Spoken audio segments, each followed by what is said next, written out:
आप यकीन करेंगे कि एक लड़का जो कभी अपने परिवार की आर्थिक मदद के लिए सीडी बेचता था, आज वो इंडिया के सबसे फेमस एंटरप्रेन्योर्स में से एक है। मुंबई के एक साधारण परिवार में जन्म लिया ये लड़का, जिसके पास से कोई बड़ी विरासत नहीं थी, कोई बिजनेस एम्पायर नहीं था और ना ही कोई पावरफुल बैकग्राउंड था। बचपन में वे पढ़ाई में काफी अच्छे थे, लेकिन सबसे अलग चीज थी उनकी क्यूरियोसिटी। उन्हें हमेशा यह जानने में दिलचस्पी रहती थी कि लोग कोई चीज क्यों खरीदते हैं, बिजनेस कैसे चलता है और पैसे कैसे बनते हैं। परिवार को आर्थिक मदद करने के लिए उन्हें सीडी बेचना पड़ा था और पैसे का महत्व उन्हें बहुत कम उम्र में ही पता चल गया था। लेकिन पढ़ाई नहीं छोड़ी, उन्होंने फिलॉसफी की पढ़ाई की, फिर एमबीए में दाखिला लिया। लेकिन कुछ समय बाद उन्हें एहसास हुआ कि उनकी असली जो क्लासरूम है वो कॉलेज नहीं बल्कि असली दुनिया है। इसलिए उन्होंने एमबीए बीच में ही छोड़ दिया। उनके रिश्तेदार और कई लोगों ने कहा कि यह बहुत बड़ा रिस्क हो सकता है, लेकिन उनका मानना था कि अगर सीखना है तो किताबों से ज्यादा लोगों की समस्याओं को समझना होगा।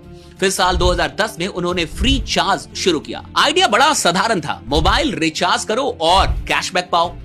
आज ये आम बात लगती है, लेकिन उस समय ये आइडिया बहुत नया था।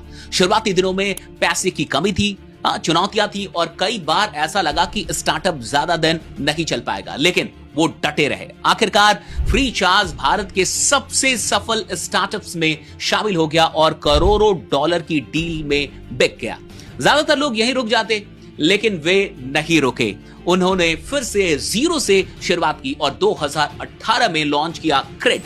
शुरुआत में लोगों ने मजाक उड़ाया कि कई एक्सपर्ट्स ने तो यह भी कहा कि सिर्फ क्रेडिट कार्ड बिल भरने के लिए कौन ऐप इस्तेमाल करेगा, लेकिन उन्होंने भीड़ की नहीं बल्कि अपनी सुनी।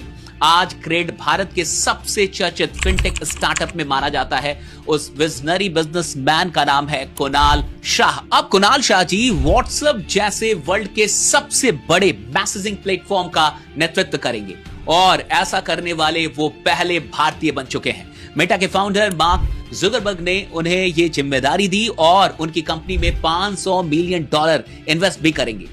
इनकी कहानी हमें यह सिखाती है कि सफलता हमेशा सबसे ज्यादा पढ़े लिखे लोगों को नहीं मिलती, बल्कि सफलता उन्हें मिलती है जो लगातार सीखते हैं, रिस्क लेते हैं और दुनिया की हंसी से ज्यादा अपने विजन पे भरोसा करते हैं।